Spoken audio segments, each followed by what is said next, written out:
ನಮಸ್ಕಾರ ಗೆಳೆಯರಿ, stock market Kannada ಚಾನಲ್ಗೆ ಸ್ವಾಗತ ಸುಸ್ವಾಗತ.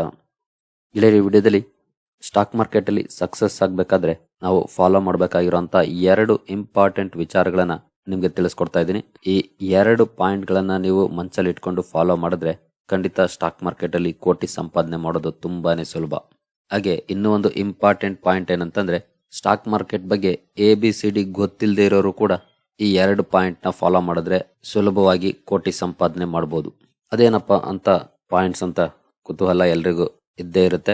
ಹಾಗೆ ನಾನು ಮೊದಲಿಗೆ ಹೇಳಿದೆ, ಸ್ಟಾಕ್ ಮಾರ್ಕೆಟ್ ಬಗ್ಗೆ ABCD ಗೊತ್ತಿಲ್ಲದೆ ಇರೋರು ಅಂತ. ಯಾಕೆ ಹಾಗೆ ಹೇಳಿದೆ ಅಂತಂದ್ರೆ, ನಾನಿಲ್ಲಿ ನಿಮಗೆ ಹೇಳ್ಕೊಡ್ತಿರೋದು just common sense investing. There is nothing technical.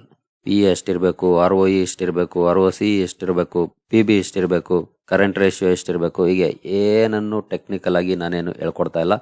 Just use your common sense. ಈ 2 ಪಾಯಿಂಟ್ಸ್ಗಳನ್ನ ನಿಮ್ಮ ಗಮನದಲ್ಲಿಟ್ಕೊಂಡು ಫಾಲೋ ಮಾಡಿದ್ರೆ ಖಂಡಿತ ಮಾರ್ಕೆಟ್ ತುಂಬಾ ಸುಲಭ, ಸರಳ. ಹಾಗೆ ಈ ಪಾಯಿಂಟ್ಸ್ಗಳನ್ನ ನಾನು ಆಲ್ಮೋಸ್ಟ್ ನನ್ನ ಪ್ರತಿ ವಿಡಿಯೋದಲ್ಲೂ ಕೂಡ ರಿಪೀಟ್ ಮಾಡ್ತಾ ಇರ್ತೀನಿ. ಹಾಗಾಗಿ ನಮ್ಮ ಚಾನಲ್ ವ್ಯೂವರ್ಸ್ಗೆ ಇದು ಹೊಸ ಪಾಯಿಂಟ್ಸ್ಗಳೇನಲ್ಲ, ಹಳೆ ಪಾಯಿಂಟ್ಸ್ಗಳೇ. ಸೊ ನೋಡೋಣ ಅವೇನು, ಹೇಗೆ ನಾವು ಬಳಸಬಹುದು ಅನ್ನೋದನ್ನ ತಿಳ್ಕೊಳ್ತಾ ಹೋಗೋಣ. ಮೊದಲಿಗೆ ಡಿಸ್ಕ್ಲೈಮರ್ ಕೊಡ್ಲಿಕ್ಕೆ ಇಷ್ಟಪಡ್ತೀನಿ. ಇಲ್ಲಿ ಉದಾಹರಣೆಗೆ ಅಂತ ಕೆಲವೊಂದು ಸ್ಟಾಕ್ಗಳನ್ನ ತಗೊಳ್ತೀನಿ. ಯಾವುದೇ ಸ್ಟಾಕ್ ಅನ್ನು ಕೂಡ ನಾನು ರೆಕಮೆಂಡ್ ಮಾಡೋದಿಲ್ಲ. ನೀವು ಫರ್ದರ್ ಸ್ಟಡಿ ಮಾಡಿ ಡಿಸಿಷನ್ ತಗೊಳ್ಬಹುದು. ಆಸ್ ಎ ಎಜುಕೇಶನಲ್ ಪರ್ಪಸ್ ನಾನು ಈ ವಿಡಿಯೋನ ನಿಮ್ಮ ಮುಂದೆ ತರ್ತಾ ಇದ್ದೀನಿ. ಗೆಳೆಯರಿ, ನೀವು ಇದನ್ನ 2 ಪಾಯಿಂಟ್ಸ್ ಅನಾಲಿಸಿಸ್ ಅಂತ ಬೇಕಾದ್ರೂ ಕರಿಬಹುದು. ಯಾಕಂದ್ರೆ ಈ 2 ಇಂಪಾರ್ಟೆಂಟ್ ಪಾಯಿಂಟ್ಗಳನ್ನ ನಾನಿಲ್ಲಿ ನಿಮ್ಗೆ ತಿಳಿಸ್ತಾ ಇರೋದು.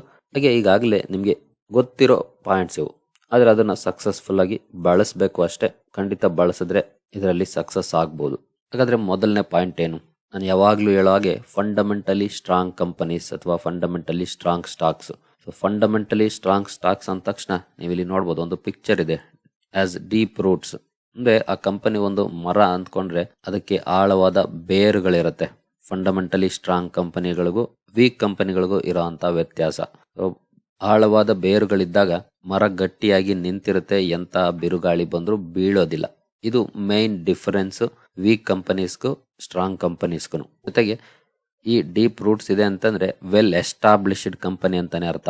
ಒಳ್ಳೆ ಎಕ್ಸ್ಪೀರಿಯನ್ಸ್ಡ್ ಮ್ಯಾನೇಜ್ಮೆಂಟ್ ಇರುತ್ತೆ, ಒಳ್ಳೆ ಮಾರ್ಕೆಟ್ ಪ್ರೆಸೆನ್ಸ್ ಅನ್ನ ಹೊಂದಿರುತ್ತೆ. ಇಷ್ಟೆಲ್ಲಾನು ಸಾಧನೆ ಮಾಡಿದ್ಮೇಲೆ ಅದು ಫಂಡಮೆಂಟಲಿ ಸ್ಟ್ರಾಂಗ್ ಸ್ಟಾಕ್ ಅನಿಸ್ಕೊಳ್ಳೋದು. ಸೊ ನೀವು ಮೊದಲಿಗೆ ಫಂಡಮೆಂಟಲಿ ಸ್ಟ್ರಾಂಗ್ ಇರುವಂತ ಸ್ಟಾಕ್ ಗಳನ್ನ ಸೆಲೆಕ್ಟ್ ಮಾಡಬೇಕು. ಇದು ಮೊದಲ ಹೆಜ್ಜೆ ನಾವು ಇನ್ವೆಸ್ಟ್ ಮಾಡುವಾಗ. ಇದು ಮೊದಲನೇ ಪಾಯಿಂಟ್. ಹಾಗಾದ್ರೆ ಫಂಡಮೆಂಟಲಿ ಸ್ಟ್ರಾಂಗ್ ಅಂತ ಹೇಳ್ತೀರಿ, ಆ ಸ್ಟಾಕ್ ಗಳನ್ನ ಹೇಗೆ ಹುಡುಕೋದು ಅದನ್ನು ಕೂಡ ನಾನು ನಿಮ್ಗೆ ಬ್ರೀಫ್ ಆಗಿ ಇದೇ ವಿಡಿಯೋದಲ್ಲಿ ತಿಳಿಸ್ಕೊಡ್ತೀನಿ. ಜಸ್ಟ್ ವಿಡಿಯೋನ ಪೂರ್ತಿ ನೋಡಿ ಅಷ್ಟೇ. ಹಾಗೆ ಈ ತರ ಫಂಡಮೆಂಟಲಿ ಸ್ಟ್ರಾಂಗ್ ಆಗಿರುವಂತ ಕಂಪನಿಗಳಾದ್ರೆ ಮಾರ್ಕೆಟ್ ಅಲ್ಲಿ ಎಂತಹ ಸಿಚುಯೇಷನ್ ಅನ್ನು ಕೂಡ ಸಕ್ಸಸ್ಫುಲ್ ಆಗಿ ಫೇಸ್ ಮಾಡಿ ಕಷ್ಟದ ಸಮಯದಿಂದ ಅಥವಾ ಸಿಚುಯೇಷನ್ ಇಂದ ಆಚೆ ಬರುವಂತ ತಾಕತ್ತನ್ನ ಹೊಂದಿರುತ್ತೆ. ನೀವು ನೋಡಿದ್ದೀರಿ, ಸಾಕಷ್ಟು ಕಂಪನಿಗಳು ಬ್ಯಾಡ್ ಟೈಮ್ ಅಲ್ಲಿ 50, 60, 70% ವರೆಗೂ ಕ್ರಾಶ್ ಆಗಿದ್ದಂತಹ ಕಂಪನಿಗಳಿದಾವೆ. ಆದ್ರೆ ಅಷ್ಟೇ ಫಾಸ್ಟ್ ಆಗಿ ಬೌನ್ಸ್ ಬ್ಯಾಕ್ ಕೂಡ ಮಾಡಿರುವಂತ ಕಂಪನಿಗಳಿದಾವೆ. ಸೊ ಅದರ ಅರ್ಥ ಇಷ್ಟೇ, ಬೌನ್ಸ್ ಬ್ಯಾಕ್ ಮಾಡುತ್ತೆ ಅಂತಂದ್ರೆ ಯಾವುದೋ ಫಂಡಮೆಂಟಲಿ ವೀಕ್ ಇರುವಂತಹ ಕಂಪನಿ ಬೌನ್ಸ್ ಬ್ಯಾಕ್ ಮಾಡೋದಿಲ್ಲ. ಬೌನ್ಸ್ ಬ್ಯಾಕ್ ಮಾಡೋದು ಫಂಡಮೆಂಟಲಿ ಸ್ಟ್ರಾಂಗ್ ಇರುವಂತಹ ಕಂಪನಿಗಳೇ. ಫಾರ್ ಎಕ್ಸಾಂಪಲ್ ಕೋವಿಡ್ ಟೈಮಲ್ಲಿ ಆಗ್ಬೋದು, ಬಿದ್ದಂತಹ ಸ್ಟಾಕ್ಗಳು ಅಲ್ಲೇ ಇದ್ವಾ? ಇಲ್ಲ. ಕಂಪನಿಯ ಬಿಸ್ನೆಸ್ ಚೆನ್ನಾಗಿದ್ರೆ ಅಬ್ವಿಯಸ್ಲಿ ಮೇಲೆ ಬರ್ತವೆ. ಹಾಗೆ 2008ರ ಕ್ರಾಶ್ ಆಗ ಬಿದ್ದಂತ ಸ್ಟಾಕ್ಗಳು ಅಲ್ಲೇ ಇದ್ವಾ? ಇಲ್ಲ. ಒಳ್ಳೆ ಸ್ಟಾಕ್ಗಳು ಕಂಬ್ಯಾಕ್ ಅನ್ನ ಮಾಡುದು. ನಮ್ಮ ಮೊದಲ ಹೆಜ್ಜೆ ಸರಿಯಾಗಿದ್ರೆ ಖಂಡಿತ ಸ್ಟಾಕ್ ಮಾರ್ಕೆಟ್ ಅಲ್ಲಿ ಹಣ ಸಂಪಾದನೆ ಮಾಡೋದು ತುಂಬಾನೇ ಸುಲಭ ಆಗುತ್ತೆ. ಹಾಗಾಗಿ ಈ ಮೊದಲ ಹೆಜ್ಜೆನ ನಾವು ಕೇರ್ಫುಲ್ ಆಗಿ ಇಡಬೇಕಾಗತ್ತೆ, ತಿಳ್ಕೊಂಡಿಡ್ಬೇಕಾಗತ್ತೆ. ಹಾಗಾಗಿ ಮೊದಲನೇದಾಗಿ ಫಂಡಮೆಂಟಲಿ ಸ್ಟ್ರಾಂಗ್ ಇರೋಂತ ವೆಲ್ ಎಸ್ಟಾಬ್ಲಿಷ್ಡ್ ಬಿಸ್ನೆಸ್ ಇರೋಂತ ಕಂಪನಿಗಳನ್ನ ಸೆಲೆಕ್ಟ್ ಮಾಡಿ. ಎರಡನೇದಾಗಿ ಯಾವ ಇಂಪಾರ್ಟೆಂಟ್ ಪಾಯಿಂಟ್ ಅನ್ನ ನಾವು ಫಾಲೋ ಮಾಡಬೇಕು ಅಂತಂದ್ರೆ ಲಾಂಗ್ ಟರ್ಮ್ ಇನ್ವೆಸ್ಟ್ಮೆಂಟ್. ಇದು ತುಂಬಾನೇ ಇಂಪಾರ್ಟೆಂಟ್. ತುಂಬಾ ಜನ ಇಲ್ಲೇ ಮಿಸ್ಟೇಕ್ ಅನ್ನ ಮಾಡೋದು. ಯಾಕಂದ್ರೆ ಎಲ್ರಿಗೂ ಆಸೆ ಇರುತ್ತೆ, ನಾನು ಬೇಗ ಶ್ರೀಮಂತ ಆಗ್ಬೇಕು, ಬೇಗ ಕೋಟಿ ಸಂಪಾದನೆ ಮಾಡ್ಬೇಕು ಅಂತ. ಬಟ್ ಒಂದು ಪಾಯಿಂಟ್ ಮನ್ಸಲ್ಲಿರ್ಲಿ, ಸುಲಭವಾಗಿ ಅಥವಾ ಶಾರ್ಟ್ ಟರ್ಮ್ ಅಲ್ಲಿ ಸಿಕ್ಕಿದ್ದಕ್ಕೆ ಬೆಲೆ ಇರೋದಿಲ್ಲ, ನಾವೇ ಬೆಲೆ ಕೊಡೋದಿಲ್ಲ. ಅದರ ಅರ್ಥ ಎಷ್ಟು ಫಾಸ್ಟ್ ಆಗಿ ಬಂತೋ ಅಷ್ಟೇ ಫಾಸ್ಟ್ ಆಗಿ ಹೋಗುತ್ತೆ. ಶಾರ್ಟ್ ಟರ್ಮ್ ಅಲ್ಲಿ ಸಕ್ಸಸ್ ಕಾಣೋದು ಒಂಥರ ಚೈನೀಸ್ ಐಟಮ್ ತರ, ಯಾವಾಗ ಬೇಕಾದ್ರೂ ಡ್ಯಾಮೇಜ್ ಆಗಿ ಹಾಳಾಗಿ ಹೋಗ್ಬೋದು. ಅದೇ ಲಾಂಗ್ ಟರ್ಮ್ ಅಲ್ಲಿ ಸಕ್ಸಸ್ ಸಿಕ್ಕಾಗ ಅದರ ಬೆಲೆ ನಮ್ಗೆ ಗೊತ್ತಿರುತ್ತೆ, ಅದರ ಇಂಪಾರ್ಟೆನ್ಸ್ ಗೊತ್ತಿರುತ್ತೆ, ಅದಕ್ಕೆ ತುಂಬಾನೇ ಬೆಲೆ ಕೊಡ್ತೀವಿ ನಾವು. ಯಾವುದೋ ಒಂದು ಮರ ಬೀಜ ಇಟ್ಟು ನಾಳೆ ನಾಡಿದ್ರಲ್ಲಿ ದೊಡ್ಡ ಮರ ಆಗಿ ನೆರಳು ಕೊಡೋದಿಲ್ಲ. ಅದಕ್ಕೆ ಸಮಯನ ತಗೊಳುತ್ತೆ, ಸಮಯನ ತಗೊಂಡು ಬೆಳೆಯುತ್ತೆ. ಇನ್ ಕೇಸ್ ಏನಾದ್ರೂ 1 ವಾರದಲ್ಲಿ 1 ತಿಂಗಳಲ್ಲಿ ಬೆಳೆದ್ರೆ ಯಾವ್ದಾದ್ರು ಒಂದು ಸಣ್ಣ ಗಾಳಿ ಬಂದ್ರು ಬಿದ್ದೋಗುತ್ತೆ. ಯಾಕಂದ್ರೆ ಅದರ ಬೇರುಗಳೇ ಸ್ಟ್ರಾಂಗ್ ಇರೋದಿಲ್ಲ. ಇಷ್ಟೇ ವ್ಯತ್ಯಾಸ short term and long term ಅಂತ ಬಂದ್ರೆ. ಹಾಗಾಗಿ ಮೊದಲನೇದಾಗಿ ಫಂಡಮೆಂಟಲಿ ಸ್ಟ್ರಾಂಗ್ ಇರುವಂತಹ ಸೆಲೆಕ್ಟ್ ಮಾಡಬೇಕು ಸ್ಟಾಕ್ ಗಳನ್ನ. ಎರಡನೇದಾಗಿ ಲಾಂಗ್ ಟರ್ಮ್ಗೆ ಇನ್ವೆಸ್ಟ್ ಮಾಡಬೇಕು. ತುಂಬಾ ಜನ ಟ್ರೇಡಿಂಗ್ ಮೇಲೆ ಕಾನ್ಸಂಟ್ರೇಟ್ ಮಾಡ್ತಾರೆ. ಸೊ ಟ್ರೇಡಿಂಗ್ ಮೇಲೆ ಕಾನ್ಸಂಟ್ರೇಟ್ ಮಾಡಬೇಡಿ ಅನ್ನೋದು ನನ್ನ ಉದ್ದೇಶ ಅಲ್ಲ, ಖಂಡಿತ ಅದು ನಿಮಗೆ ಬಿಟ್ಟದ್ದು. ಬಟ್ ರಾತ್ರೋರಾತ್ರಿ ನಾನು ಶ್ರೀಮಂತರಾಗಬೇಕು ಅನ್ನೋ ಕನ್ಸನ್ನ ಇಟ್ಕೊಂಡು ಟ್ರೇಡಿಂಗ್ ಇಳಿಬೇಡಿ, ಖಂಡಿತ ಅದು ಅಸಾಧ್ಯ ಅಂತಾನೆ ಹೇಳ್ಬೋದು. ತುಂಬಾ ಜನ ಅಟ್ರಾಕ್ಟ್ ಆಗೋದೆ ಸೋಷಿಯಲ್ ಮೀಡಿಯಾದಲ್ಲಿ ಪೋಸ್ಟ್ ಗಳನ್ನ ಹಾಕ್ತಾ ಇರ್ತಾರೆ ಕೆಲವರು, ನನ್ನ ಇವತ್ತಿನ ಲಾಭ ಇಷ್ಟು % ಅಥವಾ ಇಷ್ಟು ಸಾವಿರ ಅಂತ. ಸೊ ಇವರೇ ಇಷ್ಟು ಸಂಪಾದನೆ ಮಾಡ್ತಿದ್ದಾನೆ, ನಾವ್ ಯಾಕೆ ಮಾಡಕ್ಕಾಗಲ್ಲ ಅಂತ ಯೋಚನೆ ಮಾಡ್ತಾರೆ. ಎಷ್ಟೋ ಸಲ ಆ ಪೋಸ್ಟ್ಗಳು ಫೇಕ್ ಆಗಿರ್ತವೆ. ಕೆಲವರು ನಿಜವಾಗ್ಲೂ ಕೂಡ ದುಡ್ಡು ಮಾಡ್ತಾ ಇರ್ತಾರೆ, ಬಟ್ ಎಲ್ರಿಗೂ ಅದು ಸಾಧ್ಯ ಆಗೋದಿಲ್ಲ. ಟ್ರೇಡಿಂಗ್ ಅಷ್ಟು ಸುಲಭವಾದ ಮೆಥಡ್ ಅಲ್ಲ.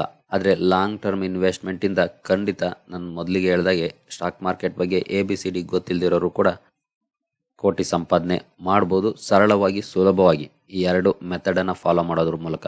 ಸೊ ಸಾಧ್ಯವಾದಷ್ಟು ನಾನು ಬೇಗ ಶ್ರೀಮಂತನಾಗಬೇಕು ಅನ್ನೋ ಅಂತ ಆಸೆಯನ್ನ ಬಿಡಿ, ಲಾಂಗ್ ಟರ್ಮ್ಗೆ ಇನ್ವೆಸ್ಟ್ ಮಾಡಿ. 5 years 10 years ಖಂಡಿತ ನೀವು ಶ್ರೀಮಂತರಾಗೋದ್ರಲ್ಲಿ ಡೌಟೇ ಇಲ್ಲ. ಇನ್ ಕೇಸ್ ನಾನು ಶಾರ್ಟ್ ಟರ್ಮ್ ಅಲ್ಲಿ ಆಗ್ಬೇಕು ಅಂತ ಶಾರ್ಟ್ ಕಟ್ ಅಲ್ಲಿ ಹೋದ್ರೆ ಶ್ರೀಮಂತ ಆಗೋದು ಪಕ್ಕಕ್ಕಿರ್ಲಿ, ಬರ್ಬಾದ್ ಆಗೋದನ್ನ ತಡ್ಕೊಳ್ಳಿ ಸಾಕು.